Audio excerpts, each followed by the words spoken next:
Vamos a poner el tema sobre la mesa. El pasado miércoles, una carambola allá en la autopista a Los Altos de Jalisco.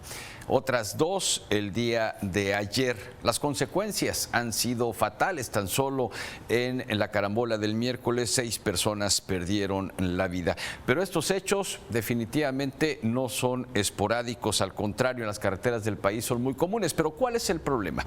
El problema son las carreteras, son las autoridades, son los concesionarios, son los conductores. ¿Quién tiene el problema en estos lamentables accidentes? Saludo con mucho gusto a nuestro director editorial aquí en Mega Noticias, Raúl Frías Lucio, y al analista de Mega Noticias, Víctor Hugo Hernández. Caballeros, muy buenas tardes, buen fin de semana. El tema sobre la mesa. Gracias, Eduardo, qué gusto saludarte. ¿Cómo estás, Víctor? Qué gusto saludarte. Un gran tema, porque, a ver, y como lo plantea Eduardo, me parece que está muy bien. ¿De quién es responsabilidad que pasen este tipo de desgracias, este tipo de tragedias, carambolas, accidentes fatales, sí? Y me parece que todos tienen un poco de responsabilidad, y te voy a decir por qué creo que todos tienen responsabilidad, aunque también me parece que hay una muy importante que es precisamente la autoridad. ¿Por qué? Mira, yo creo que hay accidentes, Víctor, lo sabemos, hay cosas que realmente pueden ser inevitables cuando se presentan accidentes, pero cuando en una carretera tú ves que un tráiler circula a más de 120 kilómetros por hora, o estoy siendo benévolo, a mí me han rebasado tráileres que van a más de 140, ¿sí? Y que pues simplemente no hay nadie que meta orden, ¿sí? Por un lado. Por otro lado, el peso y el largo de los tráileres. Hemos tenido aquí experiencias en México tremendas de estos llamados fulles, ¿sí? Que, bueno, tienen un exceso de largo, tienen un exceso de peso, ¿sí? Y esto, desde luego, tiene repercusiones muy importantes sobre las mismas carreteras y sobre la seguridad, ¿sí? No quiero hacer referencia ya a hechos muy particulares, pero que de alguna forma lo sabemos que existen. Por otro lado, tenemos empresas concesionadas que cobran no barato, Víctor, no barato son las cuotas, y sin embargo, bueno, las carreteras no tienen más allá que, digamos, un servicio de un pavimento, digamos, entre comillas, bueno a veces, ¿sí?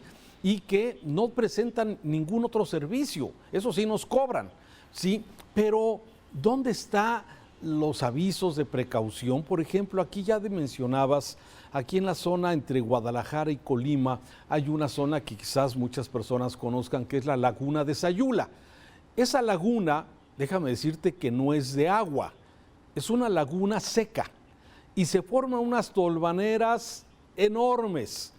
Todos los días, en la tarde, son tal las tolvaneras que se levanta la tierra que no se puede ver. Y ahí ha ocurrido accidentes, alcances, porque cuando tú vas como automovilista, Víctor, y de repente ves que la tierra no te deja ver, mira, estás viendo alguno, por ejemplo, uno de los ejemplos precisamente de esta, es precisamente el accidente que ocurrió hace unos días en Sayula. ¿Sí? No se ve. Entonces tú te frenas o bajas la velocidad, pero el tráiler que viene atrás, que viene a toda velocidad y que conocen porque son largas rectas, ahí no hay cambio no hay curvas, no hay nada, ¿sí? Entonces, pues no hay forma de poder ni siquiera evitar el accidente, no hay bahías, no hay acotamientos suficientes, no hay ningún señalamiento, que todo el mundo lo sabe, los que circulan por estas carreteras, pero aún así se siguen presentando carreteras. Por eso te digo que me parece que en este tema, Víctor, hay una responsabilidad compartida de muchos actores. Totalmente de acuerdo, Raúl. La responsabilidad, digamos, que sí, todos tenemos responsabilidad cuando tenemos un volante frente a nosotros, un automóvil, sabemos lo que eso implica, pero hay niveles de responsabilidad y sobre todo cuando se habla de este tema que es el tema de las carreteras. Existen en el país, si mal no tengo el dato, aproximadamente 400,000 kilómetros de carreteras. La gran mayoría son carreteras concesionarias, están las otras carreteras libres, están carreteras estatales, en fin. Y aquí comienza el desorden, mi querido Raúl, porque al final del día los accidentes carreteros, tratando un poco de resumir lo que tú acabas de explicar ampliamente, podríamos decir que se deben a 3 factores fundamentales. Deficiencias en la infraestructura carretera, que tienen que ver con el cuidado, el descuido, los baches, en fin, tantas cosas que implican una infraestructura en carretera y quién es el responsable. Los accidentes relacionados con los actos criminales, que son otra variante de la inseguridad en carretera, que también es otro tema en carretera, porque ya sabemos que hay carreteras en este país, muchas de ellas que son terriblemente peligrosas desde el aspecto del crimen organizado. Y luego viene también los accidentes derivados de las condiciones de los vehículos que manejamos, donde también tú acabas de tocar el tema del doble remolque, que es un verdadero problema en este país y que no ha podido ser regulado, a pesar de que se ha discutido innumerables veces en la Cámara de Diputados y que es una prueba de los países subdesarrollados, donde los intereses comerciales y empresariales terminan imponiéndose para evitar una regulación adecuada, porque detrás de esto es lo que hay, el negocio. Entonces tenemos una serie de combinaciones tremendas y agregaría una más para darte la voz, Raúl, la incapacidad del Estado mexicano para poder resolver a través de la Secretaría de Comunicaciones y Transportes, a través de la Guardia Nacional, a través y sobre todo de las muchas dependencias de comunicaciones y transportes que debían de regular y vigilar este tipo de situaciones. Sí, que esa es parte, me parece, parte fundamental. Mira, este tramo carretero que estamos viendo, que es precisamente esta carretera de Guadalajara a Colima, ¿sí? Debería existir ya, desde hace mucho tiempo, ¿sí?, letreros gigantescos que te adviertan de las tolvaneras, de estas tormentas de arena que no permiten ver y que de alguna forma permita que haya bahías que los vehículos, los que vamos manejando, poder de alguna forma poder salirnos con seguridad hacia una bahía que nos permita esto. Mira, tú que has viajado a muchas partes del mundo, pero que ya existen las alertas, ya existe dónde, ya existen los cómo. Mira, la autopista La 5 que cruza todo el estado de California en los Estados Unidos, que tú la has recorrido seguramente, esta autopista de 8 carriles por lado y que es una cosa envidiable. Sí, envidiable. Pero fíjate que yo una vez circulaba en un vehículo que renté precisamente en esta carretera, sí, y estaba cayendo un tormentón tremendo. Bueno, a través del celular, de mi celular, si de repente se activa una alerta que yo primero no sabía de dónde venía, una alarma, sí, y te estaba advirtiendo de la tormenta que estaba, yo ya estaba dentro de la tormenta, pero advertía de la tormenta que estaba supuestamente metros adelante para que tomaras algún tipo de precaución. A ver, la tecnología ya existe la forma de poder advertir a los automovilistas de este tipo de, digamos, incidencias o de contingencias que se pueden presentar, pero no se usan. Aquí en México seguimos esto. Y una cosa que quiero agregar al tema que mencionabas, explícate esto. ¿Por qué en México se permite que los tráileres tengan hasta 60 toneladas de peso? ¿Sí? Con todos los problemas que esto significa en un vehículo que viene sumamente pesado, cargado, ¿sí? Y que tú decías, bueno, hay intereses comerciales, pero la ley lo autoriza. Mientras que en Estados Unidos, por ejemplo, el peso máximo es de 30 toneladas. Estamos con el doble que se permite en México por ley y además que esto significa deterioro de las carreteras. Por supuesto. Se va dañando el piso, el pavimento y el riesgo de traer también este gran peso. Entonces, sí, hay cosas que uno no se explica por qué en México se permite tanto peso, tanto largo, y ni en los Estados Unidos que tienen carreteras muy buenas, ¿sí? O en Europa, la Unión Europea también te permite hasta 35 toneladas de peso. Y en México permitimos 60 toneladas. Y el Explícate. reflejo y las consecuencias son una infraestructura que constantemente ves dañada, Así es. con baches, con hoyos, porque la carretera resulta que está afectada precisamente en parte por ese tipo de actividad que se da día a día y es tolerada por la autoridad.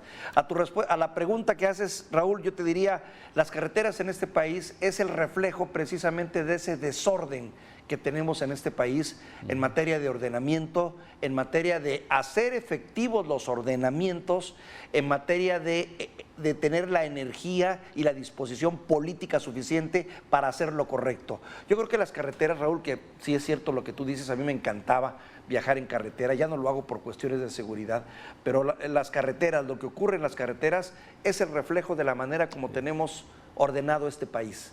Ahí ves las carencias de la autoridad, ves la insuficiencia que luego tenemos muchos de quienes conducimos, la falta de capacitación, educación. Ahí ves los errores de las dependencias, la negligencia, la falta de acción de las autoridades. Para mí, las venas del país, que son las carreteras, reflejan también la situación social que vivimos en un país sumamente desordenado, donde nuestro principal punto de discusión es si vale la pena que te cambies el apellido o no, o si vale la pena, no sé, tantas otras nimiedades, si tenemos que discutir por precampañas, cuando precisamente estos temas son los que se deberían de estar discutiendo y analizando, y no la grilla barata en la que estamos metidos permanentemente. Totalmente de acuerdo. Y déjame terminar con algo también sobre el tema de las carreteras, ¿sí?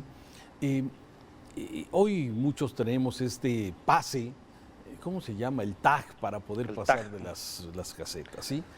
Que por cierto a veces sirve, a veces no sirve, a veces ahí ves a los tráileres echándose para atrás porque no pasaron, tú mismo pasas con miedo a ver si va a pasar el tag o no. La verdad es que, a ver, Víctor, por favor, ya hay tecnología que simplemente poniendo un arco que ni siquiera tenga que tener personal, y cada vez que pasa el vehículo con tu placa, lo registra y te llega el cargo a tu vehículo, directamente al vehículo. O sea, a ver, ya está inventado, pero aquí seguimos en este sistema arcaico, sí, que a veces funciona, a veces no funciona. Y conste que lo han mejorado, ¿eh? En algunos lugares ya puedes pasar con cierta seguridad. Pero la verdad es que sí, los servicios que ofrecen en carretera, los baños, ahora te cobran para entrar a los baños, no hay servicios suficientes, no hay lugares para que puedas esparcir un rato después de 1 o 2 horas de carretera, en fin, nos falta mucho, pero aún así, seguro hay carreteras que son carísimas. Ese tramo que está de Durango, que está cerca de donde tú estás, de Durango a Mazatlán, uno de los más caros del país, ¿eh? La carretera México-Toluca, también por kilómetro, una de las más caras que se pagan, sí, y no te dan pues nada extra. ¿De qué depende? ¿Del concesionario? ¿De qué? Sí, fíjate, Raúl, nada más este dato nos puede dar luz de lo que realmente ocurre en nuestra estructura carretera.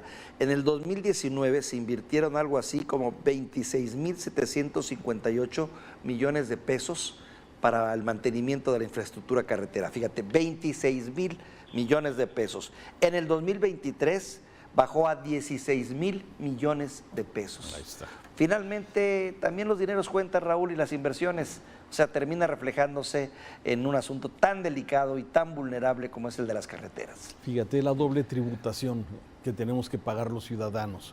Pagamos impuestos para tener buenos servicios, pero como no tenemos esos buenos servicios, se concesionan las carreteras para que además paguemos. ¿Sí? Te van a decir, sí puedes recorrer el país por carreteras libres. ¿En qué estado y con qué riesgo? Así es que ¿Con qué riesgo? Ahí está. Víctor, muchas gracias por tu comentario en este tema sobre Te mando un saludo afectuoso, Raúl. Gracias. Vamos a hacer una pausa. Está usted en Mega Noticias.